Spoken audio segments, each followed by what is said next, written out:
Hello student, welcome to your Guruji classes. आज हम करेंगे क्लास 10th के चैप्टर नंबर 3 का एक्सरसाइज 3.2 सब्स्टिट्यूशन मेथड। ये एक्सरसाइज हमारी बहुत इंपॉर्टेंट रखती है और इसमें बहुत सारे क्वेश्चंस आते हैं हमारे पास एग्जाम के अंदर। तो चलिए स्टार्ट करते हैं इसको। Solve the following pair of linear equation by the substitution method. In linear equations को हमें सब्स्टिट्यूशन मेथड से सॉल्व करना है। तो चलिए शुरू करते हैं इसका। फर्स्ट क्वेश्चन मेरे पास आ गया यहाँ पर x plus y is equal to 14 और x minus y is equal to 4। अब आपको मैं अगर बताऊं कि अगर हमें इसको लीनियर इक्वेशंस को सॉल्व करना है तो सबसे पहले हमें इन इक्वेशंस को कोई ना कोई नाम दे लेना होगा। जैसे कि मेरी फर्स्ट वाली इक्वेशन है, मैं इसको यहाँ पर नाम दे देता हूँ इक्वेशन नंबर 1, और मेरी सेकेंड इक्वेशन है, इसको मैं नाम दे देता हूँ इक्वेशन नंबर 2। अब इसके बाद देखिए ये मेरी दो इक्वेशन हो गई हैं, इसको मुझे सब्स्टिट्यूशन मेथड से सॉल्व करना है। तो इन दोनों इक्वेशन को सब्स्टिट्यूशन मेथड से सॉल्व करने के लिए मैं सबसे पहले एक इक्वेशन को ले लूंगा जो भी मुझे इक्वेशन इजी लगेगी। अब आप देखिए x plus y is equal to 14 और x minus y is equal to 4, इन दोनों में छोटी इक्वेशन मुझे कौन सी लग रही है? मुझे छोटी इक्वेशन लग रही है x minus y is equal to 4। तो मैं अपनी छोटी वाली इक्वेशन को ले लूंगा। यहाँ पर लिखने का तरीका मैं आपको बताता हूँ कि अपने आंसर को अपने किस तरीके से फ्रेम करना है। जिस तरीके से मैं अपने आंसर को फ्रेम कर रहा हूँ आपने उसी तरीके से इसको करना है। तो देखिए मैं सबसे पहले यहाँ पर लिख देता हूँ टेकिंग इक्वेशन 1। इक्वेशन नंबर 1 को लेने पर मैं आपको बताता हूँ किस तरीके से करेंगे। मैंने यहाँ पर इक्वेशन 1 क्यों ली है? क्योंकि मेरी सेकंड वाली इक्वेशन इजी लग रही है। वैसे मैं इस यहाँ पर इक्वेशन सेकंड को लेना चाहता था, पर मैंने यहाँ पर इक्वेशन 1 ली है।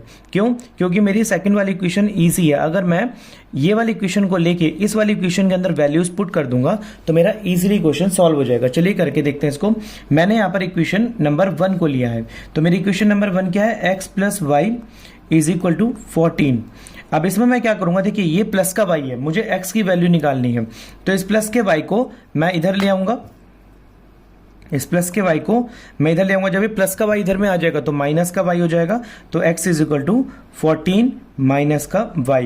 अब आप देखिए ये मेरी इक्वेशन बन गई नंबर 3। ये कैसे बन के आई? सबसे पहले मैंने अपनी इक्वेशन देखी, इन दोनों में से कौन सी इक्वेशन को लूंगा। मैंने आप किसी भी इक्वेशन को ले लिया, मैंने 1 को लिया, आप 2 ले सकते हैं। तो मैंने इक्वेशन नंबर 1 को ले लिया यहाँ पर। जब मैंने इक्वेशन नंबर 1 को लिया, taking equation number 1 x plus y is equal to 14।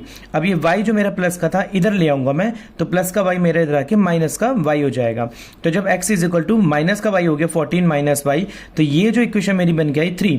अब देखिए मैंने यहाँ पर इक्वेशन नंबर 3 बना दी है और ली कौन सी थी? मैंने इक्वेशन नंबर 1। तो अगर मैंने 3 बनाई है, इक्वेशन नंबर 1, ये दोनों आपस में रिलेटेड है, तो बच कौन सी गई? मेरी इक्वेशन नंबर 2। तो जो मेरी x की वैल्यू आई है इक्वेशन की थर्ड वाली की, इसकी वैल्यू मैं रखूंगा इक्वेशन नंबर 2 के अंदर। तो चलिए पुट कर देता हूं मैं इसकी। सबसे पहले मैं अपनी इक्वेशन नंबर 2 को लिखूंगा यहाँ पर।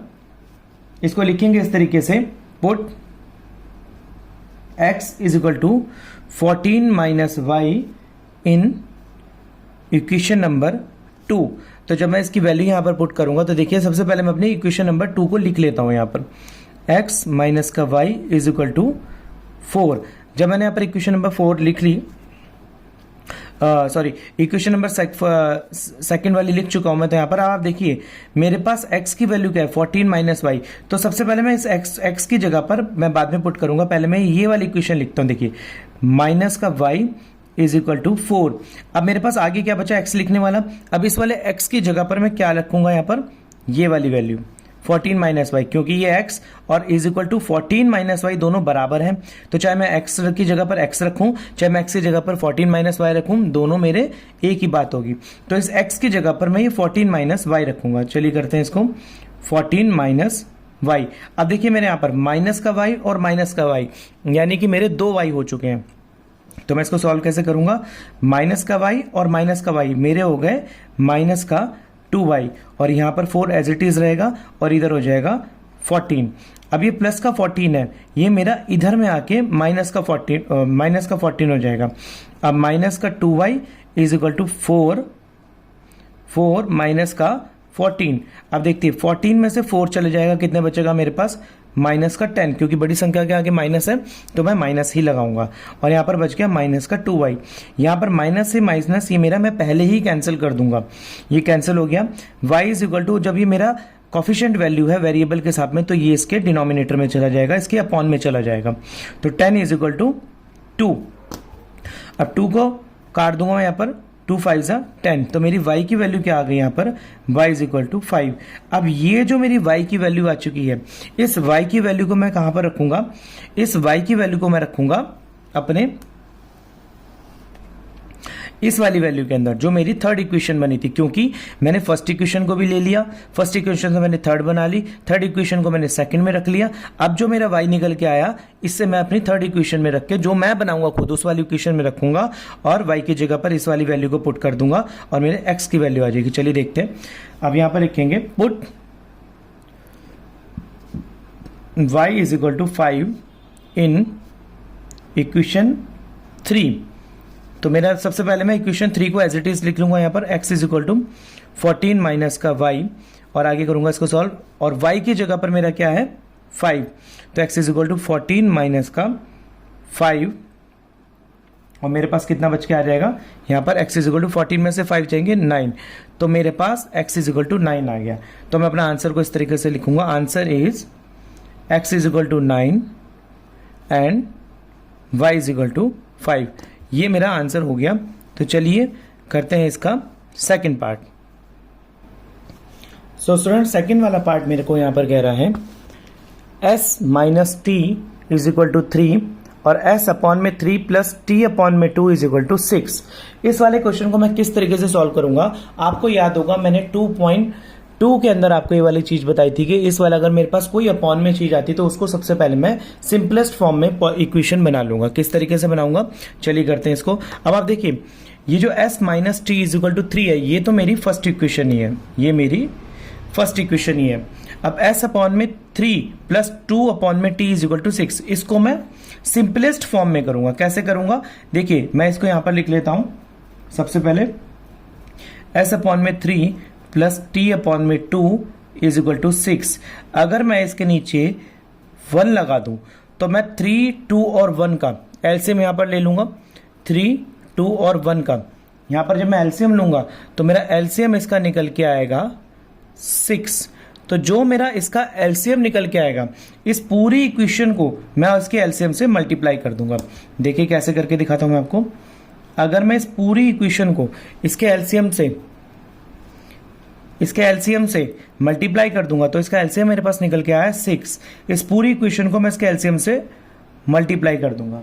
तो जब मैं इसके एलसीएम से इसकी पूरी इक्वेशन को मल्टीप्लाई करूंगा तो अगर मैं 6 को s अपॉन 3 से मल्टीप्लाई करता हूं, अगर मैं 6 को s अपॉन 3 से मल्टीप्लाई करता हूं तो मेरे पास निकल के आ जाता है 3 2 जा 6, और 2 की अगर s से मल्टीप्लाई करूंगा तो 2s आ जाएगा, यानी कि इज इक्वल टू मेरे पास 6 को s अपॉन 3 से मल्टीप्लाई करने पर बनेगा 2s, और बीच में प्लस का साइन है तो यहां पर प्लस का साइन आ गया।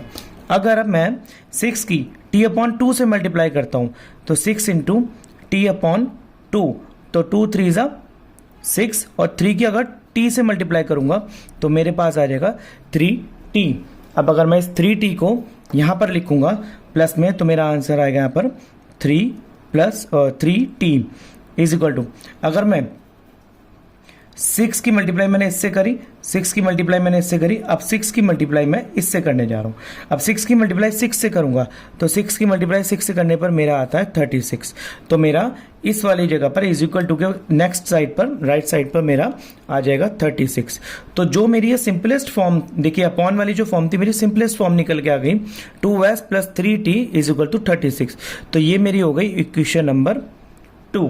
यहां तक बिल्कुल क्लियर हो गया, सारे बच्चों को समझ आ रहा होगा मुझे उम्मीद है। तो चलिए आगे सॉल्व करते हैं इसको। आगे देखिए, यहां पर मैं अपनी सिंपल इक्वेशन कौन सी लग रही है मेरे को, फर्स्ट वाली, तो फर्स्ट वाली इक्वेशन को मैं लूंगा। यहां पर मैं सबसे पहले कर दूंगा टेकिंग इक्वेशन नंबर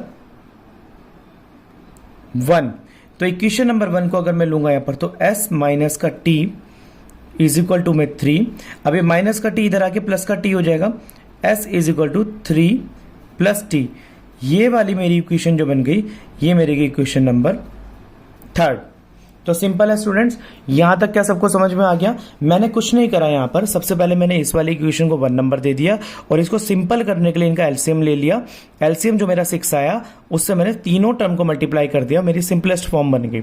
इसके बाद मैंने फर्स्ट वाली इक्वेशन को लिया और उसको अपनी थर्ड इक्वेशन बना लिया।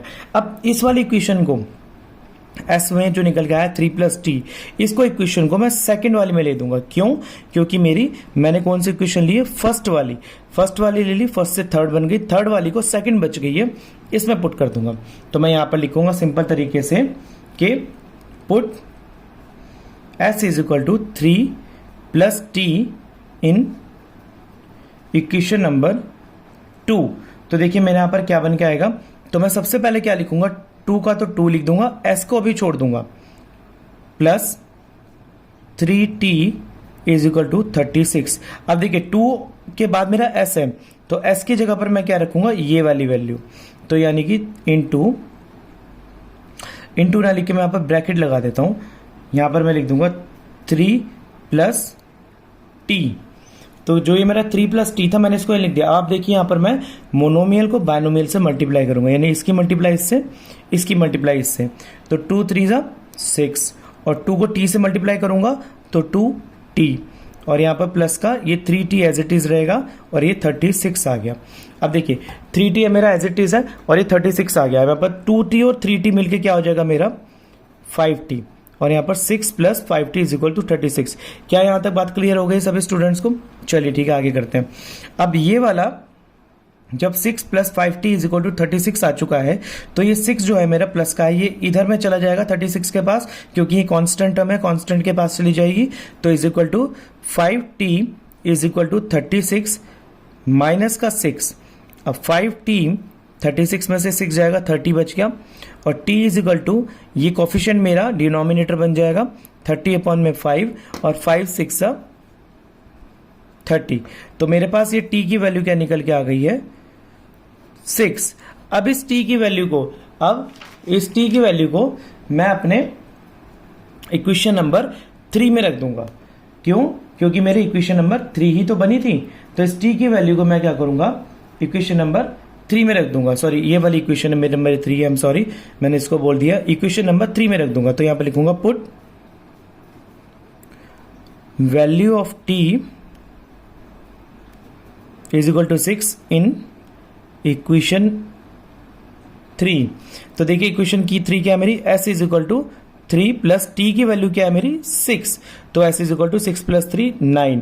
तो मेरे पास आंसर का निकल के आया, मैं इस तरीके से लिख दूंगा answer t is equal to 6 and s is equal to 9। तो ये मेरा आंसर बन गया। चलिए इसका सेकंड पार्ट भी हो गया, चलिए करते हैं इसका थर्ड पार्ट। थर्ड पार्ट में स्टूडेंट्स मेरे को कह रहा है 3x माइनस का y इज इक्वल टू 3 और नीचे आ गया 9x माइनस का 3y इज इक्वल टू 9। तो चलिए इसको सॉल्व करते हैं। तो सबसे पहले मैं अपनी इक्वेशंस बना लूंगा। यहाँ पर ये मेरी इक्वेशन नंबर 1 हो गई और ये मेरी इक्वेशन नंबर 2 हो गई। चलिए इसको ले लेते हैं, उसी तरीके से सॉल्व करेंगे हम। इसमें इजी इक्वेशन मुझे कौन सी लग रही है, मुझे इक्वेशन नंबर 1 इजी लग रही है, तो मैं उसको ले लेता हूं। आप कोई भी ले सकते हैं। सो टेकिंग इक्वेशन नंबर 1, तो इक्वेशन नंबर 1 को मैं ऐसे रीराइट कर लूंगा। सबसे पहले 3x माइनस का y इज इक्वल टू 3। अब आप देखिए यहां पर 3x minus y is equal to 3। अब इसमें मैं क्या करूंगा कि या तो मैं y को इधर वाली साइड ले जाऊं या इसको इधर वाली साइड ले आऊं। सॉरी, या तो मैं y को इधर वाली साइड ले जाऊं या 3x को इधर वाली साइड ले जाऊं। देखिए मैं करके देखता हूं कैसे, कि अगर मैं y को इधर वाली साइड ले जाता हूं और इस वाली कांस्टेंट टर्म को इधर ले आता हूं तो मेरा बन जाता है 3x माइनस का 3 इज इक्वल टू y। और मैं अगर इस वाली टर्म को इधर ले जाता हूं तो मेरा ये बन जाएगी टर्म कि मैं इसको ऐसे भी लिख सकता हूं कि इस वाली y को मैं इधर लिख सकता हूं और ये 3x माइनस का 3 को 3x माइनस का 3 इधर लाके लिख सकता हूं। तो मैंने या तो इसको इधर ले आया मैं या फिर इस वाली टर्म को इधर ले आया, बात एक ही पड़ रही है। तो मैंने इसको इस तरीके से कर लिया। मेरी इक्वेशन नंबर 3 बन गई है। y is equal to 3x minus का 3। अगर मैं यहाँ से 3x वाले को इधर माइनस के 3y में लेकर आता तो मेरी यहाँ पर जो माइनस का 3 ये कांस्टेंट टर्म है ये मेरी माइनस में रह जाती, मुझे वो चाहिए नहीं था, मुझे इधर y जो है प्लस में चाहिए था। तो इसलिए मेरे को मैंने y को माइनस के y को इधर में प्लस में लेकर आया। अब देखिए मैंने कौन सी टर्म को उठाया, मैंने यहाँ पर टर्म उठाई है अपनी 3x, ये वाली उठाई है, इससे बन गई मेरी ये, बच गई मेरी ये वाली। अब इसकी वैल्यू मैं सेकंड वाले में लिख दूंगा। तो मैं सबसे पहले यहां पर क्या करूंगा, मैं यहां पर लिखूंगा पुट y इन 3x माइनस का 3 इन इक्वेशन नंबर 3। तो जब मैं इसको पुट करूंगा यहां पर तो मेरा क्या बनेगा, यहां पर y की वैल्यू को लिखूंगा मैं यहां पर, मैं सेम ऐसे ही लिख देता हूं पहले थर्ड वाली equation, y is equal to 3x minus का 3। अब y की वैल्यू क्या बन रही है मेरी, आई एम सॉरी यहां पर मेरा थोड़ा सा गलत हो गया है क्वेश्चन, y की वैल्यू को मेरे को रखना है इक्वेशन नंबर 2 में, तो इसको मैं इक्वेशन नंबर 2 कर दूंगा। तो इक्वेशन नंबर 2 में जब मैं रखूंगा यहां पर तो y मेरा क्या है, मैं इक्वेशन नंबर 2 ऐसे एज इट इज लिख लूंगा, 9x माइनस का 3y इज इक्वल टू 9। अब देखिए मैं इसको आगे फर्दर सॉल्व करता हूं तो ये एज इट इज आ जाएगा। अब मैं 9x माइनस का 3 और y की वैल्यू क्या है मेरी, ये रही जो मैंने यहां पर रखी है, y की वैल्यू क्या है मेरी 3x माइनस का 3। तो मैं यहां पर रख दूंगा y की वैल्यू को, चलिए करते हैं इसको, y की वैल्यू क्या है मेरी ब्रैकेट में 3x माइनस का 3 इज इक्वल टू 9। अब देखिए आप, मैं मोनोमियल को बायनोमियल से मल्टीप्लाई करूंगा, 3 की मल्टीप्लाई इससे भी करूंगा, इससे भी करूंगा, चलिए करते हैं। 9x 3 की मल्टीप्लाई इससे करूंगा तो मेरा हो जाएगा माइनस का 9x, 3 3 ज़ा 9 और 3 की मल्टीप्लाई 3 से करूंगा तो मेरा हो जाएगा माइनस माइनस प्लस प्लस का 9 इज इक्वल टू 9। अब आप देख सकते हैं यहाँ पर मेरा 9x से 9x कट रहा है, यहाँ पर ये मेरा कट गया, तो मेरा यहाँ पर आंसर क्या निकल के आ रहा है 9 इज इक्वल टू 9। जब आपकी दोनों तरफ कांस्टेंट टर्म आ जाए, मतलब आपके पास x और y कुछ है ही नहीं निकालने के लिए, तो मैं इसमें x और y फाइंड क्या करूं, तो जब आपकी दोनों तरफ कांस्टेंट टर्म आ जाएगी फिर आप स्टॉप हेयर, आप यहीं पर ही अपने क्वेश्चन को स्टॉप कर देंगे और एक छोटी सी इक्वेशन लिख देंगे यहां पर सॉल्यूशन में, कि सॉल्यूशन में आप लिख देंगे कि इंफिनिटी मैनी सॉल्यूशन, या आप ऐसे भी लिख सकते हैं the pair of linear equation, the pair of linear equation is in infinity many solution। तो मैं इस तरीके से भी इसका आंसर लिख देता हूं। मतलब आपने क्या करना है, अगर आपका कांस्टेंट टर्म के बराबर आ रही है तो आपने इसको फर्दर सॉल्व नहीं करना है, वहीं पर ही स्टॉप हो जाना है, आगे उसको सॉल्व नहीं करना है और यहीं पर ही आप क्वेश्चन को अपने खत्म कर देंगे। तो फ्रेंड्स इस वीडियो में इतना ही, अगले क्वेश्चंस के लिए, इसके आगे के पार्ट्स के लिए मिलते हैं अगले वीडियो में, तब तक के लिए धन्यवाद।